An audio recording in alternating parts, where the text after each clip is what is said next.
So dear students, now we talk about sea waves and the various erosional and depositional features they make. We'll talk about how the sea waves are formed. We'll also talk about in what various ways it impacts the coastal areas, and then ultimately we'll talk about various features which it undertakes. We found that the sea waves are the result of the undulation or due to the uneven surface which we have in the surface or on the sea surface. We found that some of the important factors which influence the erosional activity are A. The size and strength of the sea waves. If the sea wave is very huge and comes with a great force, there will be more erosion activities. And it also depends upon the height and the slope of the shore. If the slope of the slope of the shore is steep, there will be more impact. If the height of the shore is more, there will be more impact of the impending sea waves. When we talk about the erosional features, we talk about sea cliffs and sea caves. You must have seen that when the sea coastal area is having a very sharp edge and there is a steep fall, and you can see the sea flowing beneath it.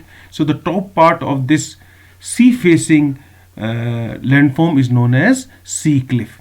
Similarly, sometimes due to hydraulic action of the sea waves, we have sea caves which are formed because they erode the softer material of the sea surface.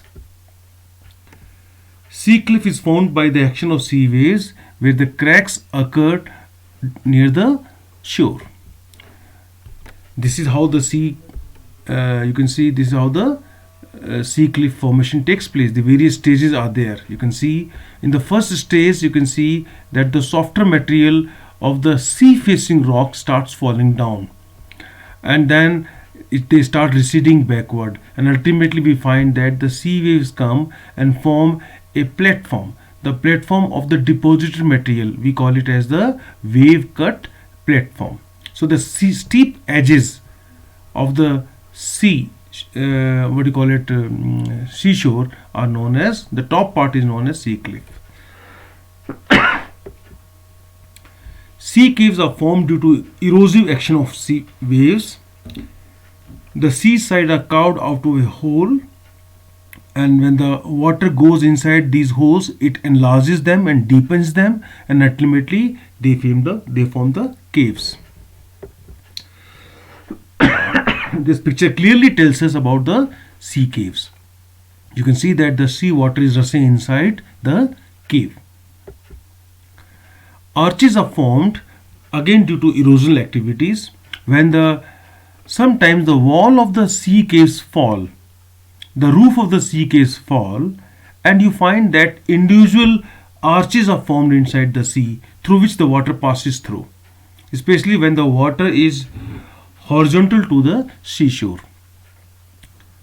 Sea caves are usually very close to each other, and when they are joined together they form the arches.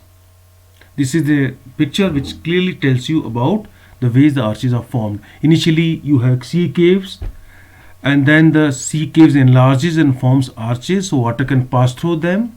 Sometimes the roof of the arch also falls down ultimately due to erosion, and we find that the individual stacks and stumps are left over. So all these are formed when there is a extension of the landform into the sea.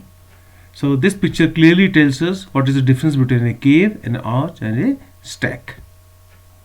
Stacks are formed when the roof of the arches collapse and the erosional activity continuously takes place, and whatever structures are left over in the sea, they are known as stacks. And when the stacks also erode, a smaller portion of the stacks remain in the water, we call them as stumps. These are again a picture which clearly tells us about the sea stacks. The individual rock which you can see inside the sea, that is a stack. Now we talk about the depositional landforms which are formed by the sea waves. First is the beach. You must have seen to the beach, you must have been to some of the coastal areas with your parents, and you must have enjoyed lots of water sports along the beaches. Now, these beaches are the result of the depositional work of the sea waves. Sand and soil are deposited there temporarily on the beaches, and they keep on moving depending upon the direction and the force of the sea wave. This is an example where the sea waves are coming towards the shore and forming and bringing with them lots of sediments. When the sea wave recedes, at that time it leaves the sediments along the shore, and these sediments which are left over deposited by the sea waves are known as, they form the beach.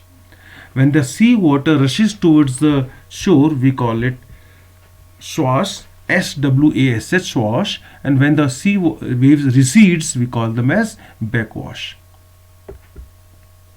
So we can say that the action of sea waves depends upon the various structure of the earth. We call them as morphological changes which takes place on the earth or along the seashore.